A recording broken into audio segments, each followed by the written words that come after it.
Ce qu'on appelle la ceinture de forteresse est une ligne défensive d'environ 50 km qui s'étend du nord au sud, le long de l'autoroute H20 à l'ouest de Donetsk. Elle est composée de 4 principales agglomérations urbaines, Sloviansk et Kramatorsk au nord, et Hydrouzikivka et Konstantinivka au sud. Avant la guerre à grande échelle, ces villes abritaient non plus de 380 000 personnes. Aujourd'hui, la population de Konstantinivka est passée de près de 70 000 à environ 2000 personnes. Ces villes ne sont pas des fortifications improvisées.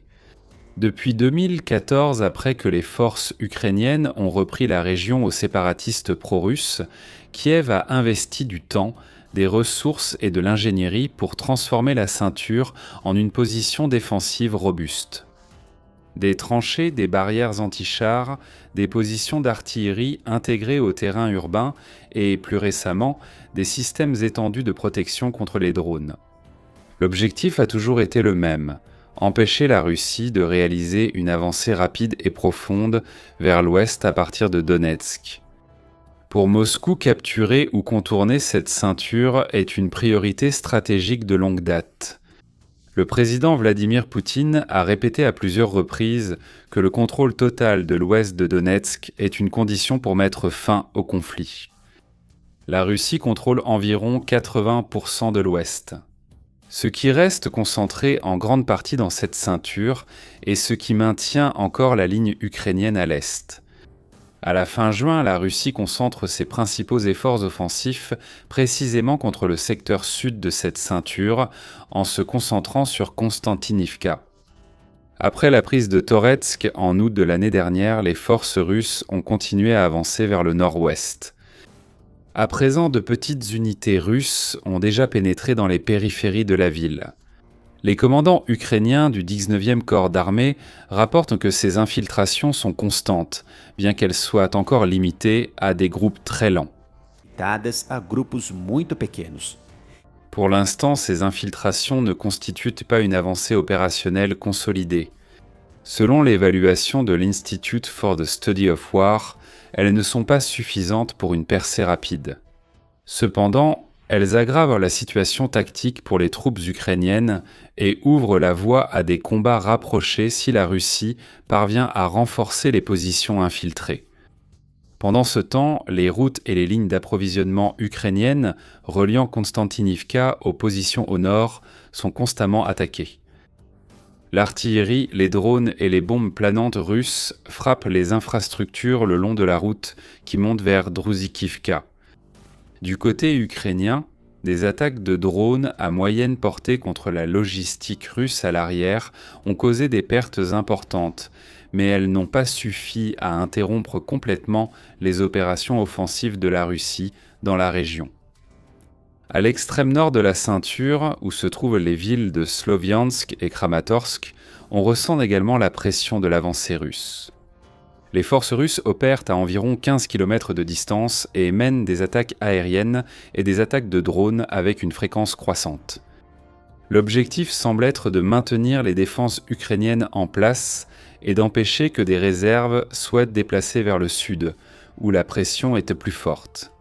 Pour avoir un accès complet à cette vidéo et regarder des vidéos exclusives qui ne sont pas accessibles au public, devenez membre exclusif de la chaîne pour seulement 7 ré et 90 centimes, soit 7,99 ré par mois. Les tactiques russes dans le secteur de Konstantinivka suivent le schéma observé lors d'autres offensives récentes. L'utilisation massive de l'artillerie et des drones pour user les défenses, suivie d'infiltrations et de petits groupes d'infanterie. Cette approche consomme beaucoup de ressources et entraîne des pertes élevées, mais elle exploite l'avantage numérique russe en effectif.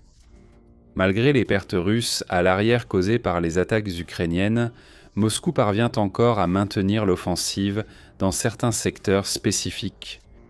Du côté ukrainien, les défenses Bohadrouzevkivka montrent le niveau de préparation urbaine.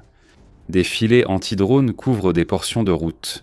Du fil barbelé et des câbles ainsi que la fibre optique de drones abattus marquent le terrain. La brigade Predator de la police nationale d'Ukraine effectue des patrouilles constantes pour neutraliser les menaces aériennes et les mines. Des robots terrestres sont utilisés pour livrer des fournitures dans les zones à haut risque. Le général de division Viktor Nikoliuk, commandant opérationnel de l'Est du LCO, a déclaré le 26 juin que Konstantinivka pouvait encore être défendue avec les effectifs et les ressources actuelles. La situation cependant n'est pas simple. Un choix devra être fait, soit augmenter les enjeux, soit battre en retraite. Et maintenant, les enjeux augmentent chaque jour et la chute de la ville semble n'être qu'une question de temps. Poutine a déclaré la semaine dernière que la Russie était sur le point de capturer la ville. Les commandants ukrainiens du 19e corps ont rejeté cette affirmation comme une exagération et ont déclaré que leurs troupes continuaient d'éliminer les petits groupes russes qui parviennent à pénétrer dans la ville. La différence entre les récits révèle le caractère lent et épuisant de ce type de combat urbain. L'impact sur la population civile est visible, les évacuations se poursuivent et la vie quotidienne se détériore sous le risque constant d'attaques. À Konstantinivka, les quelques milliers d'habitants restants vivent sous des bombardements quotidiens. Toute consolidation des positions russes à l'intérieur de la ville rendrait la défense ukrainienne beaucoup plus complexe, avec des combats de maison en maison et la nécessité de renforts urgents. La Russie subit aussi des restrictions. Leurs attaques contre la logistique ukrainienne sont intenses, mais les contre-attaques ukrainiennes contre les dépôts, les lignes d'approvisionnement et même les installations en Crimée et dans le secteur pétrolier russe entraînent des coûts croissants pour Moscou. Néanmoins, l'offensive dans cette ceinture fortifiée reste l'effort principal russe au printemps et en été de cette année. Pour regarder la vidéo complète de cette analyse, faites comme nos membres. Il suffit de devenir membre exclusif de la chaîne pour seulement 7,90 €, soit 7,99 € par mois. Cliquez simplement sur « Devenir membre ». Et comment évalues-tu la capacité de l'Ukraine à maintenir cette ligne défensive dans les prochains jours, semaines ou mois? Et active les notifications pour ne pas manquer les prochaines vidéos. Les vidéos.